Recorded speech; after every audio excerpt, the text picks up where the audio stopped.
त्याच्यामध्ये कधीतरी कुणीतरी सांगतील आता कोंबड्या खाऊच नका, आता कोंबड्या कापून काढा आणि त्या जाळून टाका, असं काही नाहीये. काहींचं म्हणणं कोंबड्यांचं काही मांस खाल्ल्यामुळे ते झालं. तिथल्या कोंबड्या किंवा काही त्याची विल्हेवाट लावण्याची गरज नाही. महाराष्ट्रात जीबीएस आजाराच्या रुग्णांची संख्या वेगाने वाढत चालली आहे. हा दुर्मिळ आजार विषाणू किंवा बॅक्टेरियाच्या संसर्गामुळे होतो. थकवा, झिंझिण्या आणि हातापायांमधील कमजोरी ही या आजाराची प्रमुख लक्षणे आहेत. पुण्यासह कोल्हापूरपर्यंत तर नागपूरपासून मुंबईपर्यंत जीबीएसच्या आजाराचा धोका वाढलाय. जीबीएसने आतापर्यंत अनेकांचा बळी घेतलाय, तर कित्येक जण जीबीएसची रुग्णालयात झुंज देत आहेत. राज्यात जीबीएसमुळे मृत्यू झालेल्या रुग्णांची संख्या ही 9 वर पोहोचली आहे.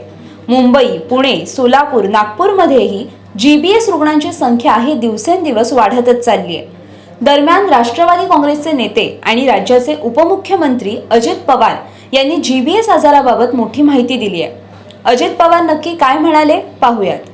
दुसरी गोष्ट, आता विभागीय आयुक्त मला भेटले होते पुणे ह्याला एअरपोर्टला. मला रिसिव्ह केल्यानंतर सीएम साहेब येत नाहीत, त्यांना रिसिव्ह करायला ते थांबले. आपल्या इथं खडकवासल्याच्या भागामध्ये जे काही मधल्या काळामध्ये आजार उद्भवला त्यामध्ये आपल्याला वाटलं पाण्यामुळे अमुक आहे तमुक आहे, परंतु तिथं खडकवासल्याच्या एरियात काहींचं म्हणणं कोंबड्यांचं काही मांस खाल्ल्यामुळे ते झालं. त्याच्याबद्दलची अतिशय चांगल्या प्रकारची सगळी माहिती घेतलेली आहे. मी आता राजेंद्र भोसलेंना पण सांगणार आहे, त्याची प्रेस नोट काढा. त्यामध्ये म्हणजे तिथल्या कोंबड्या किंवा काही त्याची विल्हेवाट लावण्याची गरज नाही.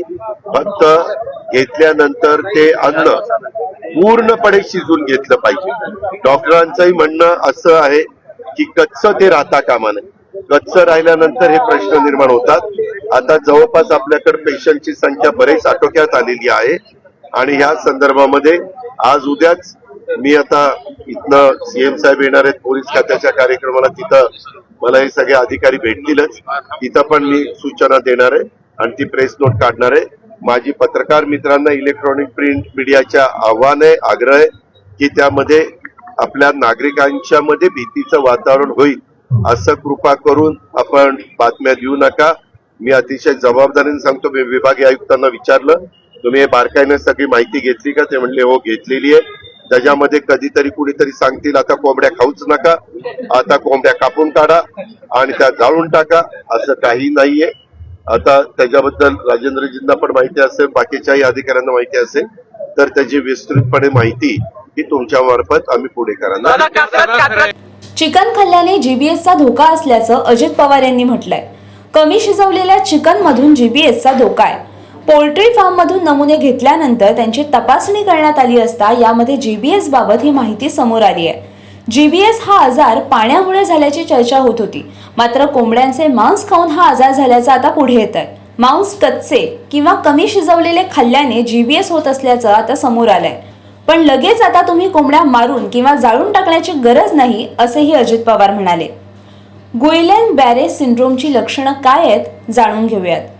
अचानक पायात किंवा हातात येणारा अशक्तपणा, दुर्बलता, लकवा, अचानकपणे उद्भवलेला चालण्यातील त्रास किंवा अशक्तपणा, जास्त दिवसांचा अतिसार म्हणजेच डायरिया आणि ताप. नागरिकांनी अशा काळात नेमकी काय काळजी घ्यावी ते पाहूयात. अर्धवट शिजवलेला मांस किंवा चिकन खाऊ नका. घरी आणलेलं मांस 100 अंश सेल्सिअस तापमानावर शिजवून घ्या. पिण्याचे पाणी उकळून प्या. स्वच्छ व ताजे अन्न खा. शिजलेले अन्न आणि न शिजलेले कच्चे अन्न एकत्रित ठेवू नका. वैयक्तिक स्वच्छतेवर भर द्यावा. हात किंवा पायांमध्ये अचानक वाढत जाणारा अशक्तपणा आल्यास त्वरित जवळच्या रुग्णालयातील डॉक्टरांशी संपर्क साधावा. तुम्हाला ही माहिती कशी वाटली हे आम्हाला कमेंट करून नक्की कळवा आणि अशाच नवनवीन माहितीपूर्ण व्हिडिओजसाठी आणि बातम्यांच्या अपडेटसाठी माय महानगर लाईव्हला नक्की सबस्क्राईब करा.